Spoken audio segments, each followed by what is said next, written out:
যারা বাড়ি বসেই খুব সহজেই ফুচকা বানাতে চাইছো, এই ভিডিওটা সম্পূর্ণ তাদের জন্য। প্রথমে আমরা একটা বিয়াটার প্যাকেট থেকে কিছুটা পরিমাণ বিয়াটা নেব। তাতে আমরা 1 বাটির মতো ময়দা অ্যাড করব। ময়দা অ্যাড করা হয়ে গেলে আমরা হাফ বাটির মতো সুজি অ্যাড করব। ফুচকার ক্ষেত্রে কিন্তু মাপটা একটা বিশাল বড় ব্যাপার। সঠিকভাবে মাপ না নিলে কিন্তু ফুচকা একদমই ফুলবে না। তারপরে আমরা এতে অ্যাড করব কিছুটা পরিমাণ খাবার সোডা। খাবার সোডা অ্যাড করা হয়ে গেলে আমরা এটাতে খুব ভালোভাবে মিক্সড করব এবং এতে কিছুটা জল দিয়ে আমরা নাড়াচাড়া করতে করতে ঠিক যেভাবে আটা ময়দা দলে সেইভাবে দলব।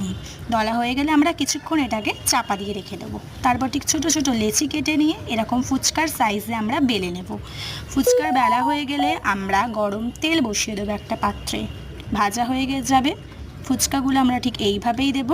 ফুচকাগুলো ভাজা হয়ে গেল। আশা করি তোমাদের এরকম ফুচকাটা ফুলবে। দেখতেই পাচ্ছ কত নরম